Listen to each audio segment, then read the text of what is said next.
Au village du Maquet, personne ne s'approchait de la rivière à midi, lorsque le soleil était à son zénith. Mais sa belle-mère s'en moquait. Avec un sourire malicieux, elle tendit un pot en terre cuite à Ada et l'envoya chercher de l'eau à la rivière. À midi, seule au bord de l'eau, la jeune Ada allait faire une rencontre qui pourrait la briser ou la transformer. Le soleil était impitoyable, ses rayons ardents éclairant le village piétonnier. Mais Ada, une frêle adolescente de 14 ans aux joues striées de poussière et aux yeux fatigués, n'avait pas le choix. Elle marchait pieds nus sur l'étroit sentier menant à la rivière du village. Serrant le pot contre sa hanche, des larmes coulaient sur son visage, se mêlant à la sueur qui perlait sur son front. Chaque pas semblait plus lourd que le précédent, non pas à cause de la chaleur, mais à cause de la peur qui la rongeait. Tout le monde à Humaquet connaissait la règle ancestrale. Personne ne devait s'approcher de la rivière à midi, lorsque le soleil était à son apogée.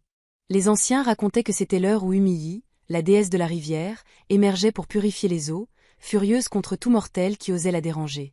On parlait de ceux qui avaient défié cette règle.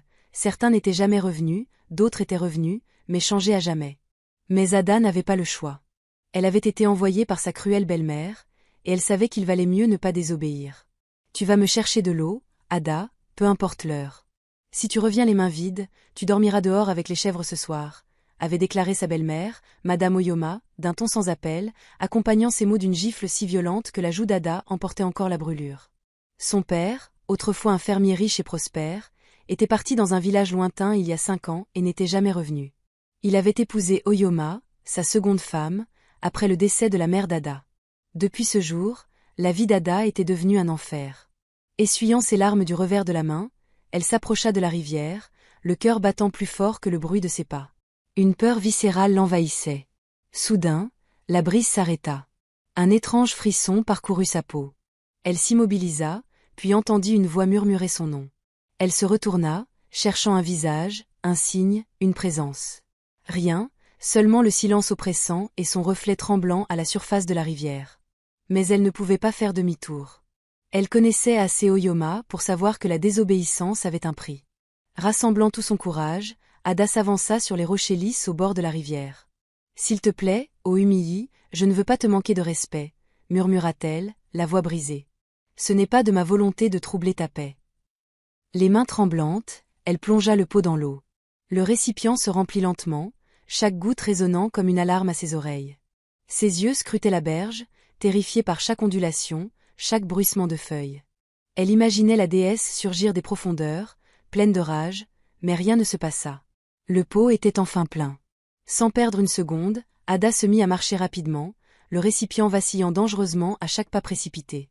Le sentier forestier semblait s'étirer à l'infini. Les arbres murmuraient des secrets dans une langue qu'elle ne comprenait pas. Elle continua, avançant aussi vite que possible, jusqu'à ce que les murs de boue de sa maison apparaissent enfin. Soulagée, elle faillit s'effondrer au sol, reconnaissante d'être encore en vie.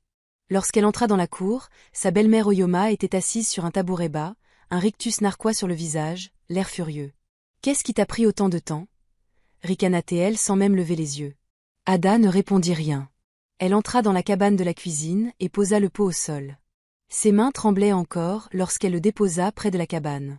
Ses genoux fléchissaient sous le poids de la fatigue, sa tête était douloureuse d'avoir porté ce lourd fardeau sous un soleil implacable, ses lèvres étaient sèches, et son estomac grondait de faim.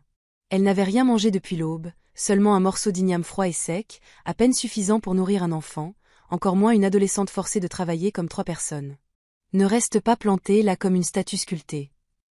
La voix d'Oyoma trancha l'air comme un couteau. « Sors d'ici et... » Une claque retentissante interrompit les supplications d'Ada. Sa joue s'enflamma instantanément sous la douleur. « Tu oses me répondre, toi, sous mon propre toit » hurla Oyoma. « Tu penses que parce que ta mère morte t'a mise au monde, tu as le droit de me défier dans cette maison. » Les yeux d'Ada se brouillèrent de larmes, mais elle se retourna rapidement et s'éloigna en attrapant le balai fait de feuilles de palmier séchées. Elle se pencha et commença à balayer la cour. Ses doigts tremblaient, ses bras étaient faibles. Chaque coup de balai soulevait de la poussière qui lui piquait les yeux et les narines, mais elle n'osait pas se plaindre. Sa belle-mère, Oyoma, l'observait, les bras croisés, un sourire malicieux aux lèvres. Tandis qu'Ada balayait, la voix d'Oyoma retentit comme le tonnerre. « Quand tu auras fini de nettoyer cette cour, tu iras piler de l'igname pour mon déjeuner. Fais-la bien lisse, comme ton cerveau. Si elle est dure, tu la mangeras toi-même pendant que je regarderai. » Ada se mordit la lèvre pour étouffer un sanglot. Quelques minutes plus tard, elle avait terminé de balayer, son petit corps trempé de sueur, le dos douloureux, les paumes couvertes d'ampoules. Mais il n'y avait pas de répit. Elle se traîna jusqu'au mortier et au pilon en bois, à l'ombre du vieux manguier. Elle pela, coupa et fit cuire les ignames. Ses doigts tremblaient pendant qu'elle travaillait. Lorsque les ignames furent ramollis, elle souleva le lourd pilon et commença à l'épiler. Une fois terminée, elle présenta le résultat à Oyoma, les mains tremblantes. « C'est ça que tu appelles de la nourriture ?» se moqua Oyoma en tâtant le monticule d'igname pilé avec ses doigts graisseux. « Elle est lisse aujourd'hui parce que le diable a pitié de toi. Emmène-la dans la pièce intérieure, et quand tu auras fini, va laver mes vêtements. Je les veux blancs comme neige. » Ada obéit sans un mot. Il n'y avait ni repos ni paix dans cette maison. C'était sa routine quotidienne depuis la disparition mystérieuse de son père. Les villageois voyaient ce qui se passait, mais aucun n'osait défier Oyoma. Ada travaillait de l'aube au crépuscule, ne recevant qu'un maigre repas dans l'obscurité de la nuit. Une fois les corvées terminées, Oyoma ronflait bruyamment dans sa hutte. Ada, elle, était assise seule dans la minuscule pièce qu'elle appelait la sienne. Il n'y avait pas de matelas, seulement une fine natte de raffia. Recroquevillée sur elle-même, serrant ses genoux contre sa poitrine, elle fixait le faible rayon de lune qui filtrait par la fenêtre fissurée. Des larmes coulaient sur ses joues. Son esprit s'évadait de la dureté du présent, remontant à une époque où l'amour habitait encore cette maison, du temps où sa mère était en vie. Elle pouvait presque entendre le rire de sa mère, doux et musical comme une rivière apaisante. Les mains de sa mère étaient toujours occupées, mais jamais trop pour caresser les cheveux d'Ada ou lui effleurer les joues après une longue journée de jeu. « Ma belle Ada, le joyau de mon cœur », disait sa mère, déposant de doux baisers sur son front. « Un jour, tu deviendras une femme plus belle que le soleil du matin. Mais en attendant, laisse-moi porter tes soucis. » C'était une époque où leur maison sentait la soupe de gombo fraîche. Le rire tonitruant de son père emplissait la cour lorsqu'il rentrait de la ferme et soulevait Ada haut dans les airs. Le soir, ils s'asseyaient tous sous le manguier. Sa mère racontait des histoires de tortues et d'oiseaux sages, tandis que son père hochait la tête, feignant la surprise à chaque rebondissement, juste pour les faire rire. Mais tout avait radicalement changé. Sa mère était tombée gravement malade et était décédée, laissant Ada et son père le cœur brisé. Ada n'avait que 7 ans lorsque sa mère était morte. Ils avaient pleuré sa disparition pendant 1 an avant que son père, cherchant à apaiser sa douleur, n'épouse une autre femme pour combler le vide. Oyoma avait semblé attentionné au début, mais après être tombée enceinte et avoir donné naissance à son fils, Shudi, tout avait changé. Elle avait commencé à maltraiter Ada, lui imposant des corvées bien trop lourdes pour son âge. La situation avait empiré lorsque son père, un fermier riche et prospère, était parti en voyage et n'était jamais revenu. Oyoma avait pris le contrôle de la ferme, engageant des ouvriers qu'elle payait pour travailler. Devenue très riche, elle s'était enorgueillie de sa nouvelle position. Elle avait transformé Ada en esclave, lui faisant accomplir toutes les tâches ménagères tout en lui donnant à peine de quoi manger, tandis qu'elle choyait son propre fils, Shudi. « Tu me manques, maman », murmura Ada dans la nuit, les larmes roulant sur ses joues. « J'essaie d'être forte comme toi, mais ça fait mal tous les jours. » Le vent soupira à travers la fissure du mur, comme si la nuit elle-même pleurait avec elle. Serrant fermement le petit pagne délavé que sa mère avait cousu pour elle, Ada ferma les yeux et s'endormit. Les premières lueurs de l'aube effleuraient à peine le ciel lorsque sa belle-mère fit irruption dans la hutte et la gifla. Les yeux d'Ada s'ouvrirent en papillonnant, rencontrant la silhouette d'Oyoma, le visage déformé par le dégoût. « Enfant paresseuse, tu ronfles encore comme un cochon alors qu'il y a du travail à faire. » La voix d'Oyoma résonna dans la petite hutte, plus forte que le chant d'un coq. « Penses-tu que cette maison est un palais où l'on dort jusqu'à ce que le soleil frappe à ta porte ?» Le cœur d'Ada battait à tout rompre tandis qu'elle se redressait précipitamment. Sa joue palpitait là où la main d'Oyoma avait atterri, l'oreille bourdonnant sous l'impact. « Je suis désolée, maman », balbutia-t-elle, mais une deuxième gifle l'interrompit avant qu'elle ne puisse finir. « Garde tes excuses inutiles pour toi. Quand apprendras-tu que tu n'es pas une reine dans cette maison? Tu n'es rien, juste un fardeau. Lève-toi maintenant et va balayer la cour. Ensuite, tu iras au jardin. Je veux voir mon visage dans cette terre quand tu auras fini, » aboya Oyoma. Ada se releva lentement, ses jambes frêles tremblant sous son poids. Elle savait qu'il valait mieux ne pas montrer de faiblesse. Tout comme sa mère, inutile, murmura Oyoma en se retournant pour sortir en trombe de la hutte, ses vêtements claquant avec colère. Essuyant une larme sur son visage, Ada quitta la minuscule hutte. Elle attrapa le balai, ses paumes encore douloureuses des corvées de la veille, et commença à balayer la cour à coulant et délibéré. Quand la cour fut impeccable, elle se dirigea vers le jardin et entreprit de désherber. Elle travailla jusqu'à midi, son estomac se tordant de faim, mais personne ne l'inviterait à prendre un petit déjeuner. Aux yeux d'Oyoma, elle ne le méritait pas. La sueur trempait son corps, ses mains étaient couvertes d'ampoules et de gerçures, mais elle continuait, car elle n'avait pas le choix. Lorsqu'elle revint dans la cour, la poussière collait à sa peau. Oyoma l'attendait, un sourire en coin sur le visage. « Ah, mon petit esclave est de retour. Tu t'es bien amusé dans le jardin ? J'espère que les fourmis ne t'ont pas trop mordu, » se moqua-t-elle. Elle ordonna à Ada de réchauffer et de manger les restes d'igname, à peine suffisants pour nourrir son demi-frère de 5 ans, Chudi. Ada ne prit pas la peine de réchauffer la nourriture et la mangea avec avidité, malgré sa maigre portion. Ses souffrances se poursuivirent le lendemain, alors que le soleil brûlant dominait à nouveau le village du Maquet.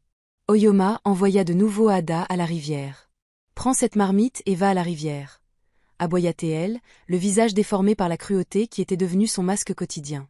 C'était la 4e fois en 2 semaines qu'Oyoma l'envoyait à la rivière à l'heure interdite, cette heure maudite où personne de sensé n'osait s'approcher des eaux. Mais Oyoma s'en moquait. Ada était retournée chercher de l'eau à la rivière encore et encore, tremblant à chaque pas. Son cœur battait la chamade chaque fois qu'elle plongeait le pot dans l'eau, murmurant des excuses à la déesse invisible. « Je ne veux pas te mettre en colère, ce n'est pas ma faute. Pardonne-moi. » Et chaque fois, elle rentrait chez elle, les pieds tremblants, s'attendant au pire, mais rien ne s'était produit ce jour-là. Alors qu'elle s'approchait à nouveau de la rivière, le poids de sa souffrance devenait insupportable. Ada se tenait sur la berge, fixant son reflet tremblant à la surface ondulante. Le pot en terre cuite, intact, reposait à ses côtés. Pour la première fois, elle ne pouvait se résoudre à aller chercher l'eau. Épuisée, elle s'effondra au sol et fondit en larmes. « Pourquoi moi ?» gémit-elle. « Que ai-je fait pour mériter cette vie ? Pourquoi as-tu pris ma mère et m'as-tu laissé souffrir ainsi ? Chère déesse de la rivière, si tu es là, s'il te plaît, écoute-moi, je suis fatiguée. » Ses cris emplirent le vide autour d'elle, à vif et désespéré. Puis, à travers ses larmes, Ada entendit son nom. Ada. La voix était douce. Terrifiée, elle releva lentement son visage strié de larmes et regarda vers la rivière. Là, émergeant gracieusement de l'eau, se tenait une silhouette comme elle n'en avait jamais vue.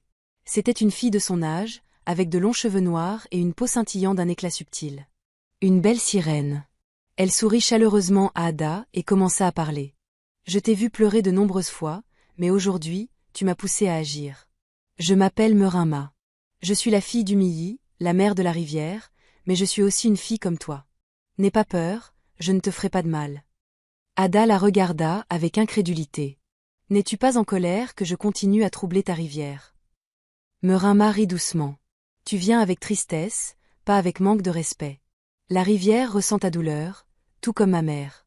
Mais elle dit que certaines douleurs ne sont pas à la rivière de guérir. Je veux être ton amie, mais cela doit rester un secret. Tout le monde ne comprendrait pas. Quand tu viens ici, chante cette chanson. » Merinma se pencha en avant et fredonna une douce mélodie envoûtante. Ada écouta, son cœur se gonflant d'une étrange chaleur. « Chante ceci quand tu es triste ou quand tu es ici et que tu veux que je sorte. On peut parler, on peut jouer. Tu ne seras pas seule. » Des larmes se formèrent à nouveau dans les yeux d'Ada, mais cette fois, elle n'était pas née du chagrin. « Merci, Merinma, » murmura-t-elle. Les yeux de Merinma pétillaient tandis qu'elle agitait sa queue, créant de douces ondulations sur l'eau. « Je serai là, attendant ta chanson. » Sur ce, elle plongea gracieusement dans la rivière, son rire résonnant alors que sa silhouette disparaissait sous la surface scintillante. Ada resta assise, fixant l'endroit où sa nouvelle amie s'était évanouie. Le poids sur sa poitrine semblait plus léger. Pour la première fois, la rivière lui apparaissait comme un lieu sûr. Elle remplit lentement son pot. En retournant au village, elle fredonna doucement la chanson de Merinma, sa voix se mêlant à la mélodie de la rivière. Pour la première fois depuis longtemps, ses pas semblaient moins lourds. À partir de ce jour, tout changea pour Ada. Sa méchante belle-mère, Oyoma, continuait de l'envoyer à la rivière à l'heure interdite, espérant qu'un malheur lui arriverait.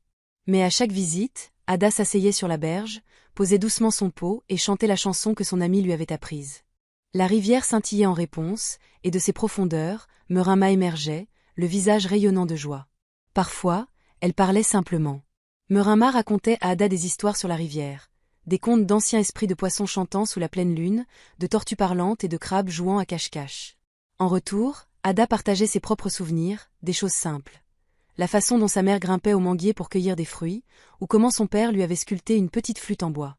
Dans ces moments, elle n'était plus la pauvre fille avec une méchante belle-mère. Elle était simplement Ada, une fille avec une amie spéciale. Et oh, comme elle riait. Plus elles se rencontraient, plus le cœur d'Ada guérissait. Mais la vie hors de la rivière restait dure. La cruauté d'Oyoma ne faiblissait pas. Elle remarqua qu'Ada ne revenait plus de la rivière l'air abattu, et cela l'irritait profondément.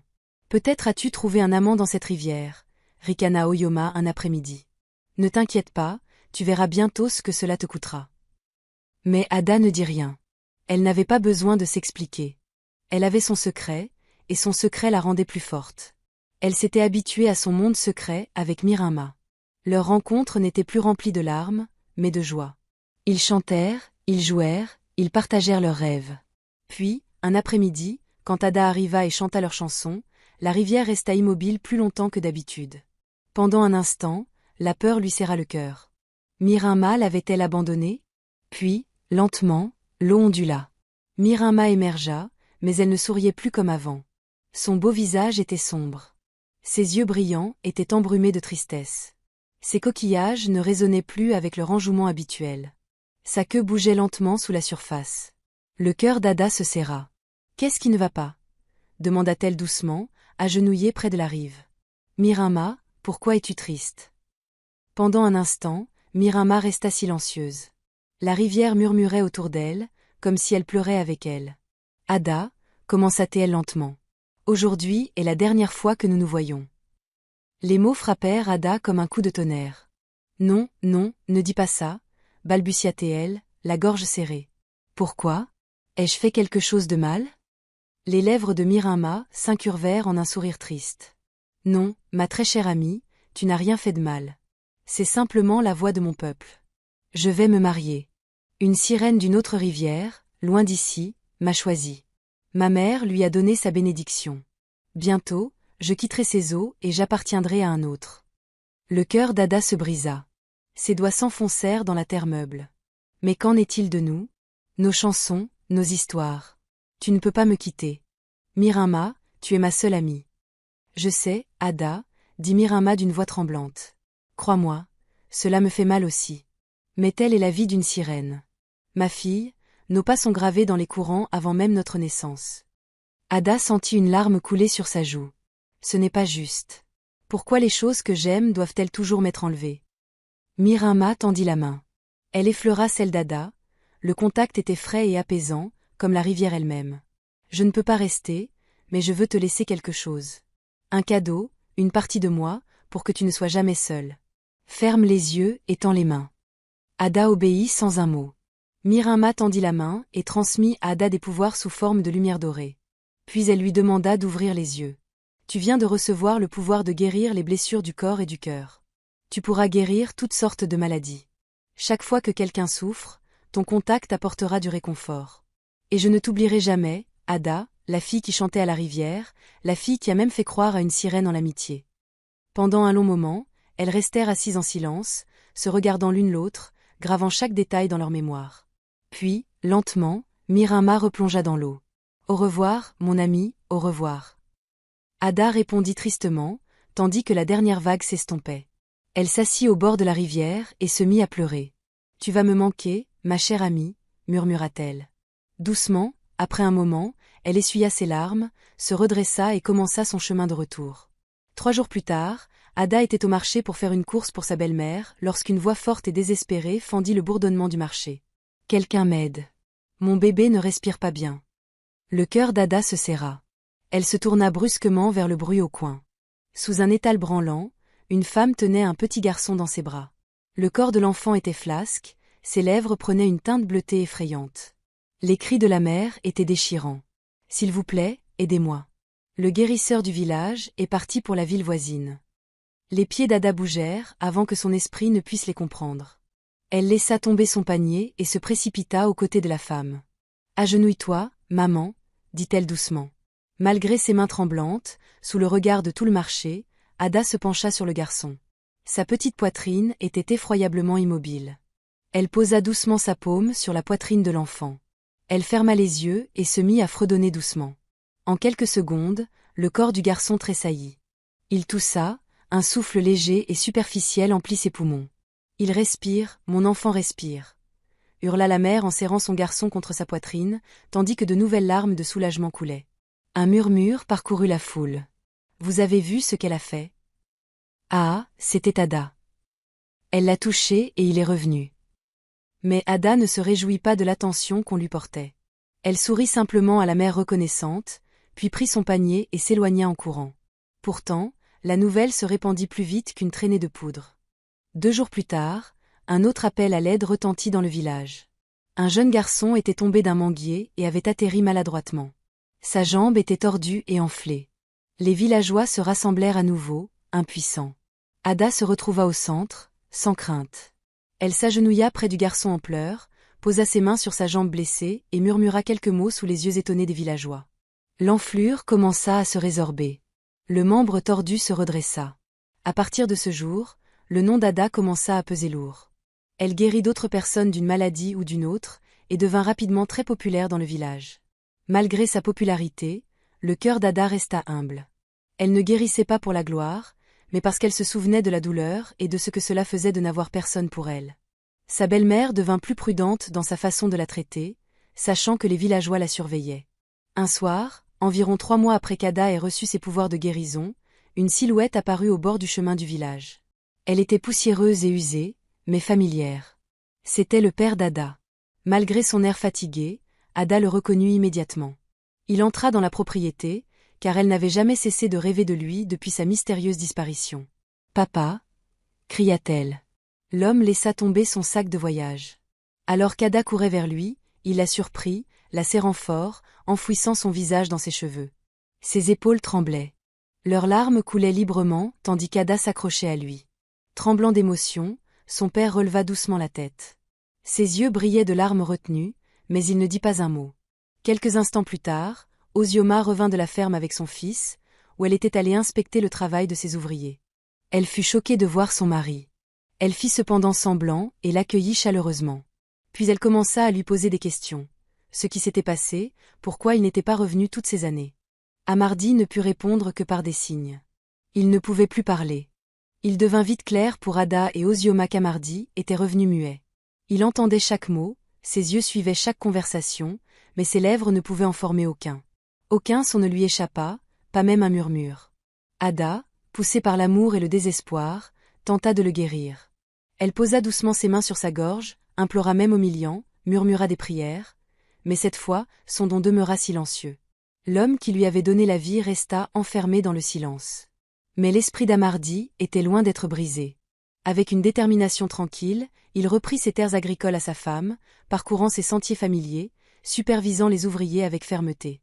Il communiquait avec eux par des gestes, par des expressions, par l'autorité tranquille d'un homme qui avait tant vu et survécu, à la surprise des villageois. La ferme prospéra encore davantage sous son commandement. Ada commença à rayonner à nouveau, et Osioma se sentit perdue, toujours à l'intérieur, accrochée à son fils. Elle décida de s'excuser auprès d'Ada. Elle s'approcha d'elle un soir. « Je t'ai fait du tort, Ada. J'ai fait du tort à la mémoire de ta mère. J'ai fait du tort à ce village. Je sais que je ne mérite pas ta pitié, mais je t'en prie, pardonne-moi. Je ne te garde aucune rancune, surtout parce que c'est ta méchanceté qui m'a menée à la force. Chaque larme que tu as versée, chaque fardeau que tu m'as imposé, m'a rapproché de mes pouvoirs de guérison spéciaux.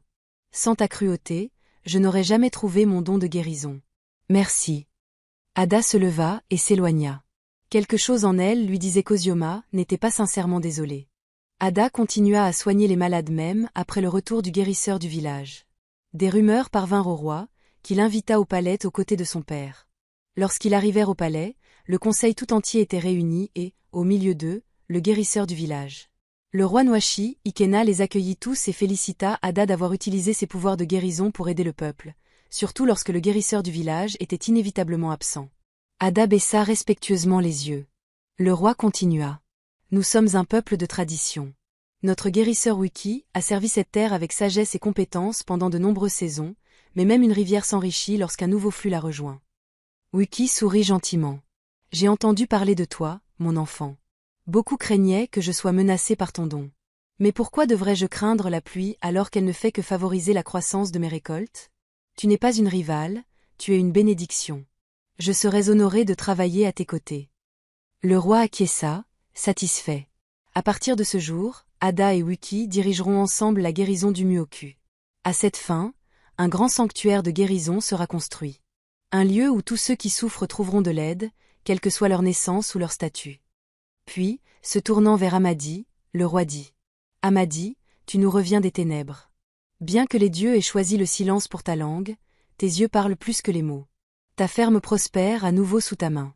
L'honneur de ta fille restaure ton nom. » Puis le roi se leva de son siège, son bâton frappant le sol de marbre. Que l'on sache à travers un quai et au-delà, Ada, fille d'Amadi, est désormais reconnue comme la gardienne de la santé, la protectrice des faibles et le symbole de l'espoir. Son père, Amadi, demeure un aîné respecté dont l'héritage perdure. Dans les semaines qui suivirent, le sanctuaire de guérison s'éleva près de la place du village, plus grand et plus beau que quiconque l'aurait imaginé. Ada travailla aux côtés du guérisseur, mêlant ses connaissances ancestrales en herbe à son mystérieux don du toucher. Ada et Wiki tentèrent de restaurer la capacité de parole de son père, mais en vain. Alors ils le laissèrent tranquille. « Il doit y avoir une raison, » murmura-t-elle tristement. Son silence demeurait un mystère, intouché par son don. Elle avait fait la paix avec lui, et ainsi, des cendres de la douleur, Ada s'éleva. Non pas comme une reine, ni comme une guerrière, mais comme une guérisseuse. Sa bonté triompha là où la cruauté échoua. Sa force ne résidait pas dans les paroles fortes, mais dans le silence. Bien que la voix de son père fût perdue, sa présence, comme la sienne, parlait plus fort que n'importe quel mot. Le don d'Ada libérera-t-il un jour la voix de son père ? Ou le destin réserve-t-il davantage encore à la guérisseuse d'un quai ? Seul l'avenir nous le dira. Ce n'est pas la fin, mais le début d'une histoire plus grande. Merci d'avoir lu. Si vous souhaitez voir la deuxième partie du parcours d'Ada, n'hésitez pas à nous le faire savoir dans les commentaires. N'oubliez pas d'aimer, de partager et de vous abonner pour plus d'histoires touchantes comme celle-ci.